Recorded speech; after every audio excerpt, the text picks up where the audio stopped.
Halo guys, jumpa lagi sama gua Lucky Scan. Sebelum mulai videonya, buat kalian yang baru bergabung jangan lupa subscribe channel ini dan nyalakan lonceng notifikasi agar tidak ketinggalan update video terbaru dari channel ini. Dan jangan lupa juga like video ini, hitung-hitung uang parkir ya guys. Oke, tanpa berlama-lama lagi kita lanjut saja langsung ke videonya. Semua orang mengangguk setelah Lei Ying berbicara. Saat ini situasinya adalah yang paling buruk. Mereka akan benar-benar tamat jika mereka tidak bertindak. Gu Yuan memutuskan untuk menunggu dan melihat untuk sementara waktu, karena memperbaiki pil obat di tier bukanlah sesuatu yang dapat diselesaikan dengan segera. Semua orang merenung dan akhirnya mengangguk setuju. Sementara itu, Central Plains menjadi keributan besar dengan kuali cahaya besar di langit yang memancarkan riak samar-samar yang membuat banyak ahli merasa tidak nyaman. Setelah setengah hari, cahaya hitam muncul di langit dan membentuk formasi besar dengan sosok berambut panjang di tengahnya. Hun Tiandi muncul di dalam formasi besar dan suara samar yang mengandung tekanan menakutkan bergema di seluruh Central Plains. Gu Yuan tidak berbicara, tetapi ekspresinya sedalam air dengan kedua tangan terkepal erat. Hun Tiandi menyatakan bahwa rencananya yang bertahun-tahun akhirnya berguna dan dia adalah pemenang pertempuran 1000 tahun ini. Setelah itu formasi besar melepaskan banyak pilar cahaya yang melesat ke berbagai titik di daratan. Pilar cahaya yang dilepaskan oleh formasi besar mendarat di tanah dan menyebabkan gemuruh hebat di seluruh Central Plains. Sebuah kota yang hidup dan padat penduduknya tiba-tiba terkena dampaknya, dengan retakan besar menyebar ke seluruh kota. Cahaya hitam pecah dari daratan dan menutupi seluruh kota, menyebabkan banyak sosok manusia di dalamnya meledak dan menghasilkan kabut merah. Kejadian tak terduga yang tiba-tiba ini menyebabkan semua orang terpana, melihat sosok manusia yang meledak menjadi kabut berdarah. Kengerian dan keterkejutan yang dalam dengan cepat melonjak dari dalam hatinya seperti air banjir. Kota menjadi kacau di tengah kengerian, semuanya dengan gila-gilaan melarikan diri menuju gerbang kota. Beberapa individu yang lebih kuat bahkan melompat ke udara dan melarikan diri. Namun sebelum mereka bisa melarikan diri, kepanikan dari penghancuran diri menyebar. Dalam sekejap kabut merah menyebar ke dalam kota dan mengubur separuh kota.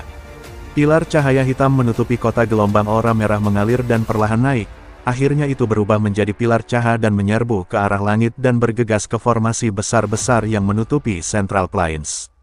Orang-orang yang baru saja memasuki kota terkejut melihat lautan berdarah yang melonjak dan teriakan tajam terdengar. Situasi serupa terjadi di banyak bagian Central Plains, dengan kabut tebal merah menutupi langit dan udara yang bercampur dengan aroma busuk.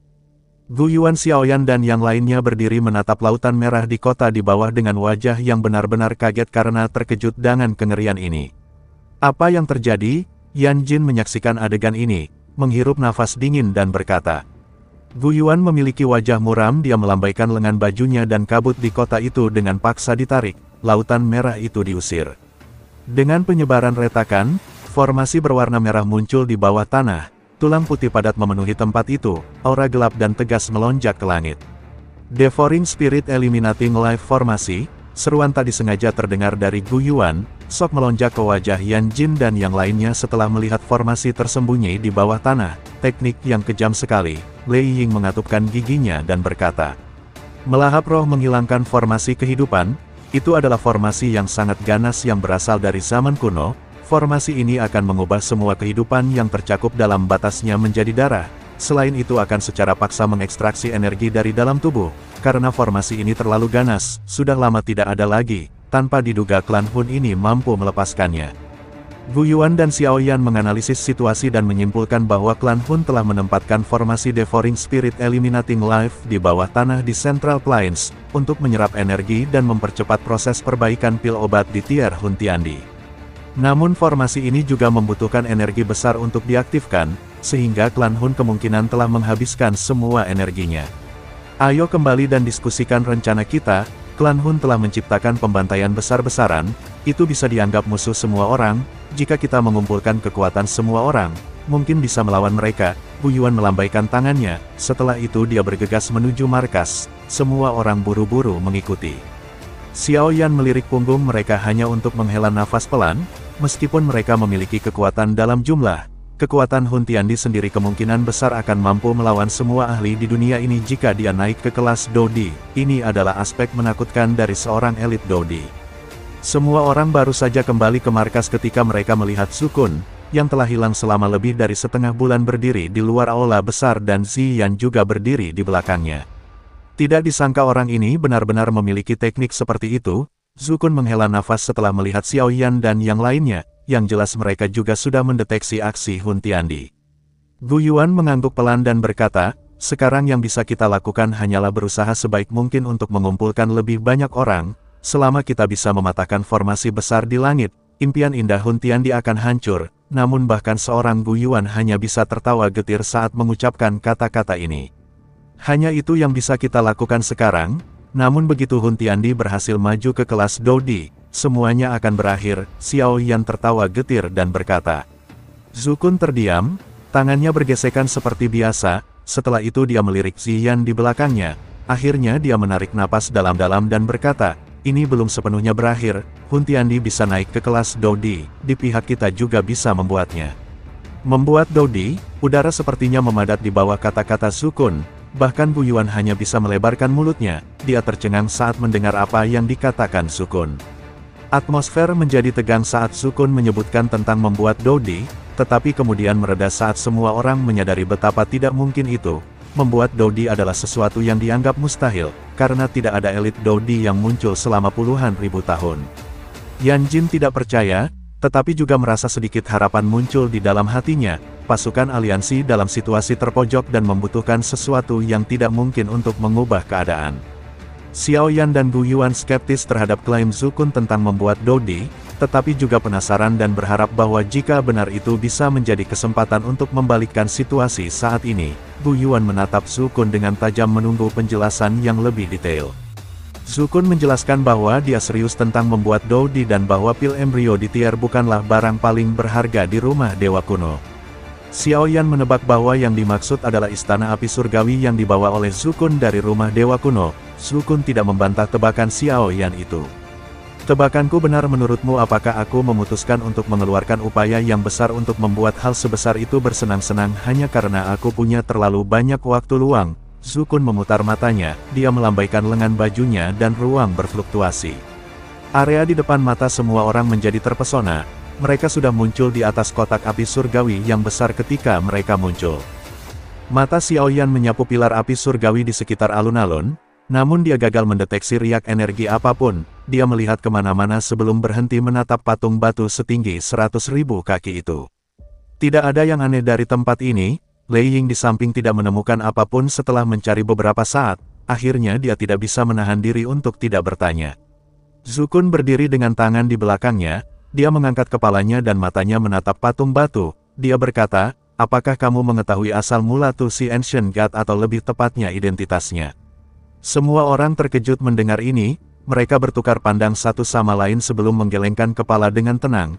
Si Ancient God adalah seseorang dari era yang sama sekali berbeda. Mereka hanya membaca tentang nama si Ancient God di teks kuno. Semuanya sama sekali tidak tahu latar belakang dan identitasnya. Menurut apa yang aku tahu, Dewa kuno si sangat misterius. Tidak ada yang tahu asalnya. Ada banyak ahli dari benua saat itu. Banyak individu yang berdiri di puncak telah melakukan yang terbaik untuk masuk ke kelas Dodi, namun tidak satupun dari mereka akhirnya berhasil. Namun pada saat itu Dewa kuno si yang sama sekali tidak dikenal tiba-tiba muncul. Gu Yuan memiliki ekspresi pemikiran yang dalam saat dirinya mengingat catatan yang sangat tua di dalam sukunya. Dikabarkan bahwa ketika Dewa kuno si maju ke kelas Dodi, terjadi bencana besar di benua Doki, termasuk munculnya dua matahari di langit dan lautan api yang menyelimuti setengah benua. Namun setelah itu Dewa kuno si menghilang dan tidak ada tanda-tanda kekuatan garis keturunan Dodi yang seharusnya muncul pada keturunan mereka. Ini menimbulkan pertanyaan tentang apa yang sebenarnya terjadi pada Dewa kuno si dan mengapa tidak ada dampak yang diharapkan dari kekuatan Dodi pada keturunan mereka. Xiaoyan dan Gu Yuan membahas kemungkinan bahwa Dewa kuno si tidak memiliki banyak anggota klan atau tidak ada yang memiliki garis keturunan yang mirip dengannya. Gu Yuan setuju dengan kemungkinan itu, tetapi juga tidak mengesampingkan kemungkinan bahwa ada yang belum ditemukan. Gu Yuan kemudian meminta konfirmasi dari Zukun tentang apa yang sedang dibahas. Ini kurang lebih benar. Zukun meletakkan kedua tangannya di belakangnya. Dia melihat patung batu besar itu dan tiba-tiba mengubah topik pembicaraan. Ada total 33 jenis api surgawi di peringkat api surgawi.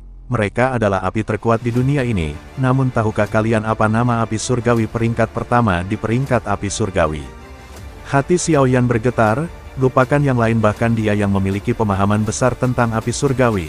Tidak tahu apa-apa tentang api surgawi ini yang menempati peringkat pertama di peringkat api surgawi. Ini karena api surgawi peringkat pertama tidak memiliki nama untuk memulai.